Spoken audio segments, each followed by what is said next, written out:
We're restructuring to align with our new strategic priorities, he said without making eye contact.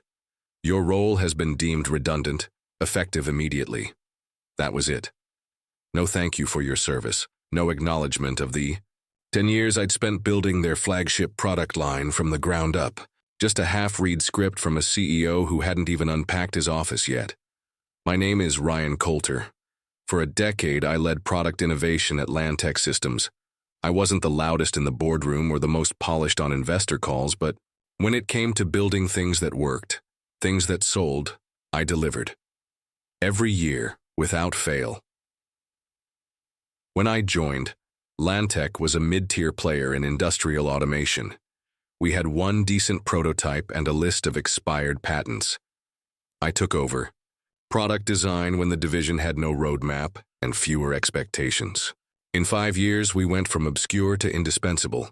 Our modular systems became the backbone of supply chains from Boston to Brisbane. By year 7, we were the reason Lantec's stock tripled. And yet here I was, terminated in a 4-minute meeting by someone I'd met twice. The new CEO, Trevor Vance, was a finance guy. Ivy League, Bain Consulting, private equity darling. Hired by the board to optimize operational efficiency after a merger with Citratec Holdings. Translation: cut costs, boost short-term profits, cash out.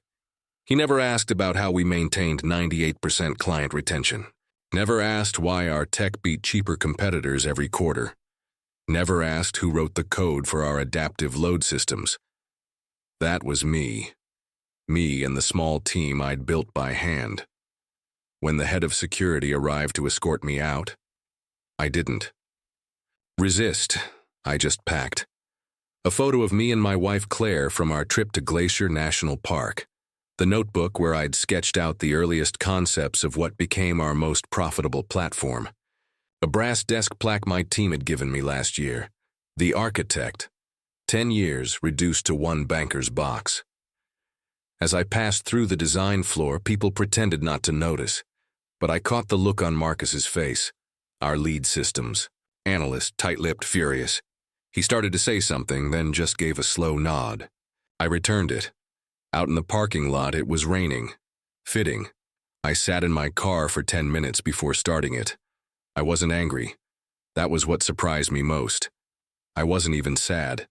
What I felt was weightless, like the ground beneath me had shifted, and I was just beginning to understand what it meant to fall. I started at Lantec when the company had more vision than cash. The R&D lab was crammed between a loading dock and a server room that doubled as a break area.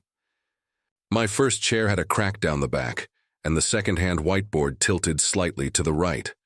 My assignment was simple: design a next-gen product line that could actually be manufactured and actually sold.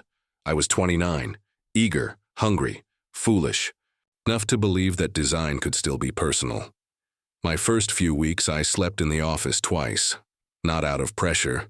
No one expected miracles. But I could see what this company could be. I just needed time. And trust. Our earliest win came from a mistake. I'd miscalculated a load balancing function on our modular sorting arms. Instead of overhauling it, I tinkered, found a workaround. That workaround became our signature feature, adaptive motor response.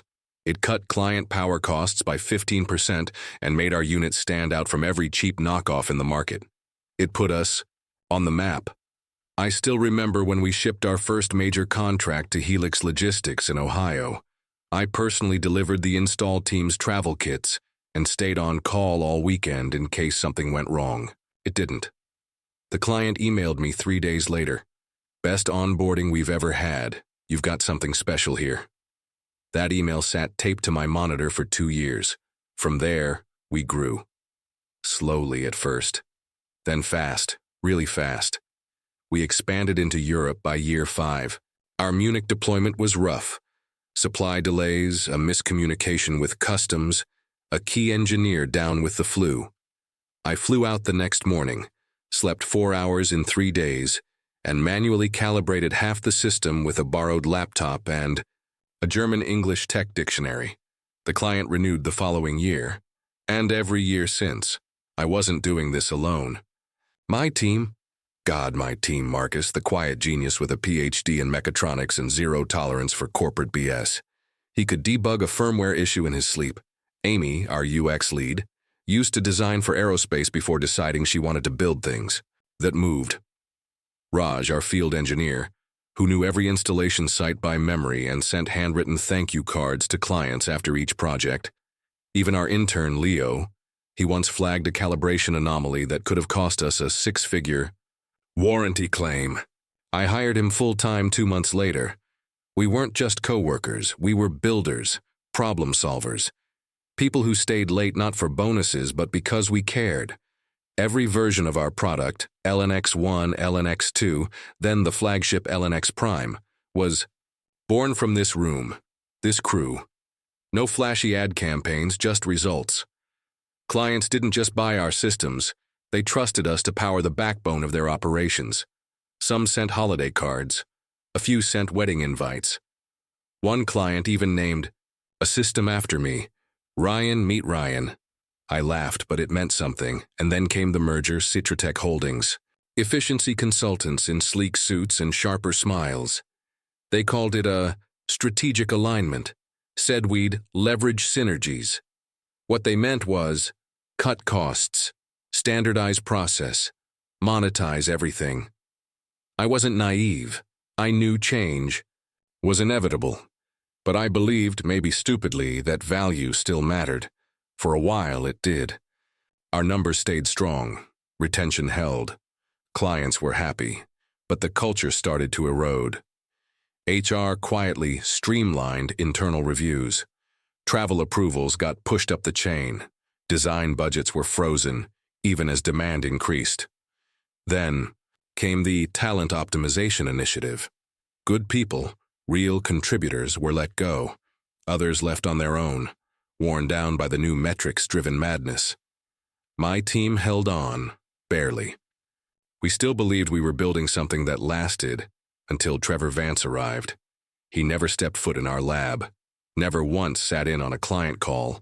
His memos were riddled with buzzwords: ROI acceleration, scalability forecasting, margin-targeted execution. I remember one meeting in particular. He stood at the head of the table gesturing to a slide filled with cost graphs. "I don't understand," he said, pointing to a line labeled Client On-Site Visits, 47,800 UR. "Why are we spending this much on something so inefficient?" Tried to explain. "Those visits maintain trust. They help us catch potential issues before they escalate. That 47K saves us hundreds of thousands in churn." He didn't reply. Just clicked to the next slide. That's when I knew. He wasn't looking at the business we had. He was chasing the business he wanted. One with cleaner spreadsheets and fewer names to remember. 2 weeks later, I got the meeting invite. Leadership realignment discussion. The morning after I was let go, I woke up at 6:30 a.m. out of habit. No calendar invites, no meetings to prep for. Just silence. Claire handed me coffee and sat across the table. She didn't ask how I felt. After 18 years together, she didn't need to. "What's your plan?" she asked quietly. "I don't know yet," I admitted. "But I think they're going to find out what I actually did there." She didn't smile. She just nodded. At 9:14 a.m., my phone rang. Unknown number. "Ryan, it's Marcy, from Helix." Helix Logistics had been one of our earliest clients and biggest renewals. We just got a weird email from Lantec's transition team. Said you were no longer with the company and that all technical questions should go to a generic support address. "Please tell me that's not true." I exhaled. "It's true. I was let go yesterday." Dead silence. Then a sharp inhale. "Well," she said slowly, "that explains the tone of the email. Listen, our COO is going to flip. She personally requested you last time. Do they have a plan?" "Not that I know of." Another pause. "Can I reach you at this number if we have questions? I mean, just informally." "Of course." After we hung up, I sat back in my chair.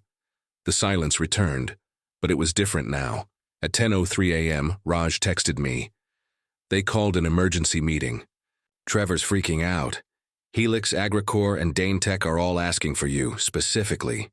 No one else is saying anything, just thought you should know. By noon, I had 5 voicemails. By 2, I'd returned 3 of the calls. Each one was nearly identical. Shock, confusion, concern. I didn't badmouth Lantec or Trevor, I didn't need to. I just told the truth. I'd been terminated, and I didn't know what the company's transition plan was. If there even was one. That night, Marcus sent me a message. He's trying to pull access to your contact sheets, but everyone's stalling. Said he doesn't want clients emotionally attached to former staff. Amy's livid. I laughed. Not because it was funny, but because I could picture the exact moment Trevor realized what he'd done. He hadn't just cut a name from payroll. He'd severed the very relationships holding his revenue together. By the next morning, a pattern had emerged. Every major client who called had a version of the same sentence. We only stayed with Lantec because of you. And they weren't exaggerating. The truth was, our pricing wasn't the lowest.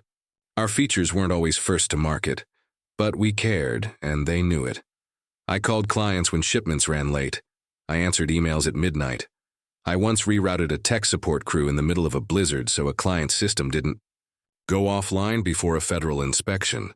There was no line item for that on a budget sheet, but it's why they stayed. That evening, I opened my personal laptop and pulled up an old folder. Prospects, past offers, companies that had courted me over the years. A few competitors, a few startups, a few wildcards.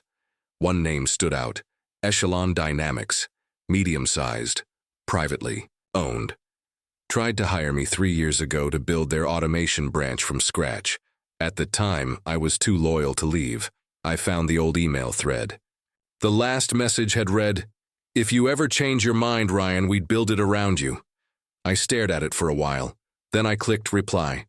The next day, Trevor called. I didn't answer. He called again that evening. Voicemail. "Ryan, we need to talk. There have been some issues with a few key clients. We'd like to discuss a short-term consulting engagement, just until things stabilize. Call me back."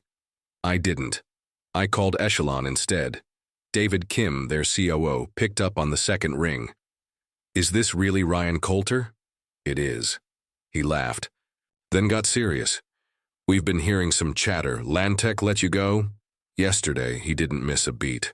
"Let's talk." We scheduled a meeting for Friday. On Thursday, I received an email from Lantec's legal team. Subject: immediate cease and desist, client interference. The language was firm, maybe even threatening. It accused me of violating non-solicitation agreements, implied legal action. I didn't panic. I forwarded it to an old friend, Danielle, an attorney who'd helped me negotiate my original contract years ago. She called an hour later. "They've got nothing. You never signed a non-solicit. Your non-compete only covers direct employment with listed competitors, and only for 6 months. Echelon's not even on the list." She paused. "Frankly, if they push this, you could countersue. Unjust termination. Lack of transition planning. Potential reputational damage. Good to know." That night, I received a message from Amy. She'd attached a screenshot. It was a slide from an internal presentation Trevor had shared with leadership before my termination. Title: Operational Streamlining, Q2 Workforce Plan. My name was listed. Under redundant roles, immediate phase-out. The next column read, Transition responsibilities to system-based workflows. They didn't fire me because I wasn't performing. They fired me because I was the risk. Because their entire plan hinged on replacing relationships with automation, and I'd built something too human to replicate. By Friday morning, I had 3 new voicemails from Trevor, each one more urgent than the last. "Ryan, we're getting some turbulence with Helix and Agricor. Please call me back as soon as possible." "Ryan, the board is requesting a full update on the Eastern region. It would help a lot if you jump on a quick call." "Ryan, listen, we may have moved too fast with this restructuring. I'm authorized to discuss a senior consulting arrangement. Let's talk." Each message ended the same way. "Call me back." I didn't. That afternoon, I walked into the Echelon Dynamics offices. Nothing fancy. An industrial business park in Austin. A front lobby with potted ferns and an aging espresso machine. But the energy felt right. David Kim met me with a firm handshake and a grin. "Welcome home," he said. We sat for 2 hours. He didn't ask for references or walk me through a case study. He asked, what would it take to build something better than Lantec? I told him the truth. I'd need my team. 5 people. Minimum. I'd need full autonomy over product development and client management. And I'd need clarity. We're not just building machines. We're building trust. He nodded without flinching. "Done," he said. "I'll get the paperwork. Drafted today. You can start in 2 weeks." By the time I left the building, I had a formal offer in my inbox. That night, Marcus called. "Trevor's in full-blown panic," he said. "Legal's pushing threats. HR's doing damage control. Clients are getting antsy." "What about the team?" "They're waiting. Everyone's just waiting to see what you do next." I told him about Echelon, the offer, the blank slate. There was a pause. "Would we be safe there?" he asked quietly. "Safer than where you are now." He said. By midnight, I'd spoken to all 5. Marcus, Amy, Raj, Leo, and Tanya from procurement. Every one of them said yes without hesitation. On Monday morning, I received a text from Claire. Man in a suit just pulled into the driveway. I looked out the window. Trevor was stepping out of a black Mercedes holding a leather binder. Met him on the front porch, arms crossed. "Ryan," he said, tight smile in place. "I thought we could talk." "I bet." He cleared his throat. "We're experiencing some turbulence. The board has concerns about continuity in our key client sectors. I'm sure they do. I'm here to offer you a new position, Senior Vice President of Product Strategy. Better title, better pay, equity options, name your price." Leaned against the porch rail. "It's not about money, Trevor. It never was." He opened the binder. "Look, maybe our approach was a little clinical, but we can fix this. You know the clients, the tech. We're willing to recenter things around you." "You mean backtrack before more contracts disappear?" His eyes narrowed. "We've had threats of cancellation, yes, but we're still Lantec. We still have the infrastructure. You don't want to walk away from that." I stared at him. "You're not offering me a lifeline. You're asking me to bail you out." He said nothing. "You didn't even ask what I needed when you let me go. You made your decision in a 10-minute meeting. Now you're chasing the pieces." Trevor finally dropped the act. "Then what do you want?" I stepped closer.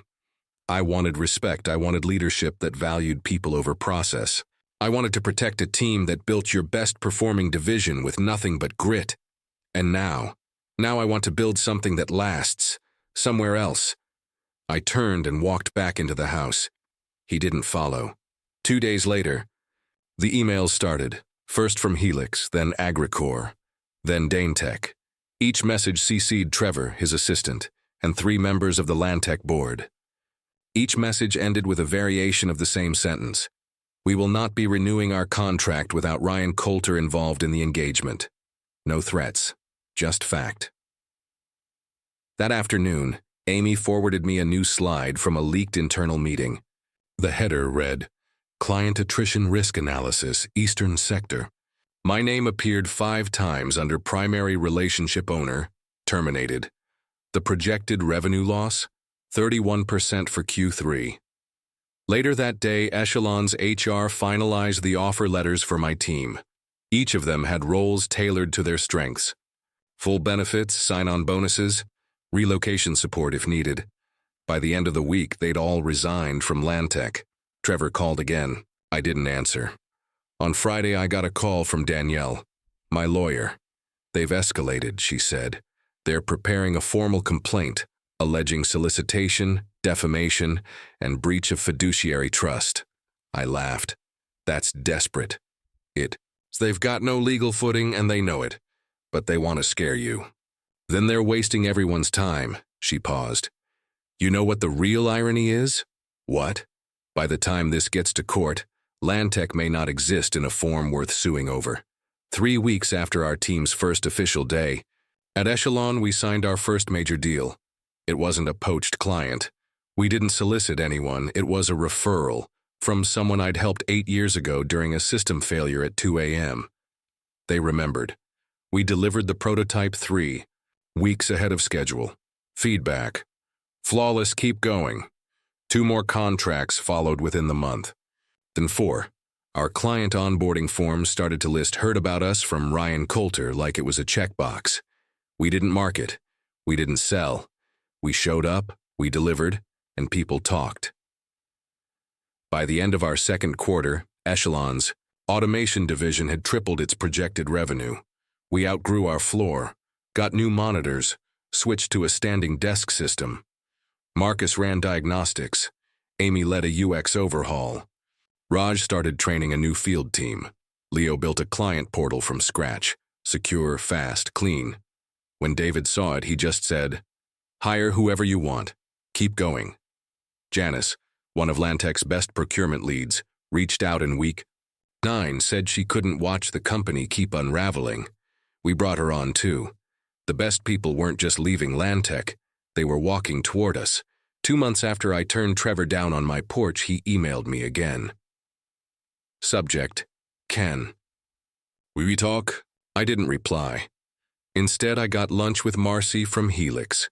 She'd flown in to tour Echelon's new space. Her company had officially pulled out of their Lantec renewal and signed a 1-year contract with us at a slightly higher rate. "You show up," she told me. "That's what matters. Your team doesn't read from a script, they care." By then, Helix had already sent us 2 more referrals. Later that afternoon, I ran into David by the espresso machine. "You made us believers," he said. "The board approved your equity proposal." I paused. "Are you serious?" "Effective immediately. Ownership stake. You've earned it." I didn't have words. Earned? Just a quiet nod. A week later, Danielle sent me a copy of a memo that leaked from Lantec's board. CEO Trevor Vance to step down effective immediately. Interim leadership to be determined. Client losses and legal exposure cited as primary. Drivers. I read it twice, then deleted it. No emotion, no celebration, just confirmation. 3 months in, we signed Danetech. 4 months in, we acquired 2 mid-sized contracts from companies we'd never worked with before. They cited Lantec's implosion as their reason for considering new vendors. 6 months. In Echelon posted record growth. David and I presented to the board. Clean balance sheets, healthy retention. 0 marketing spend.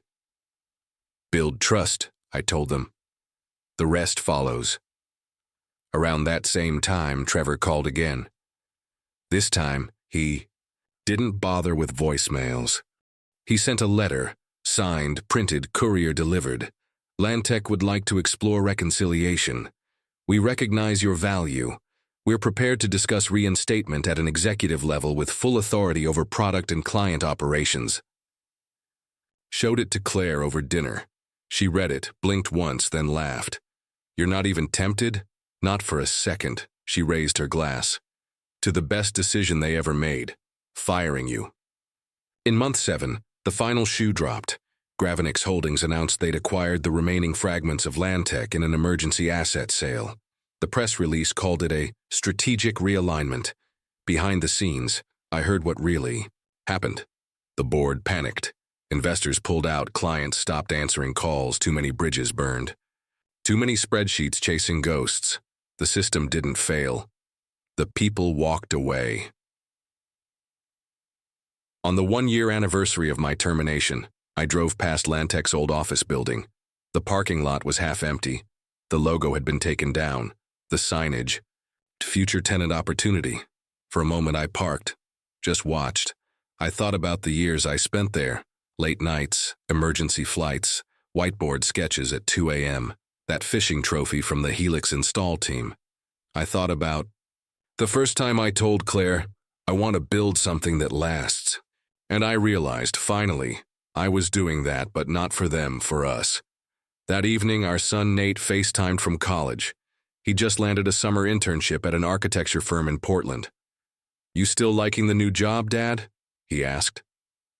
Looked at the bustling workroom behind me, the hum of focused energy, the soft clatter of keys and laughter in the distance. "I'm not working a job anymore," I said. "I'm building a legacy."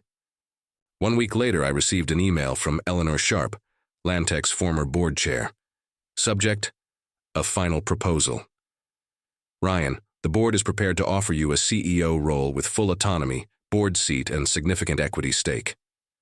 We now understand that relationships, not spreadsheets, were the foundation of our success.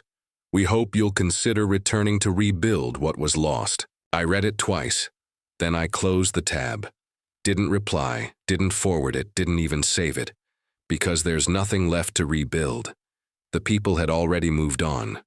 The trust had already been lost, and I had already built something better.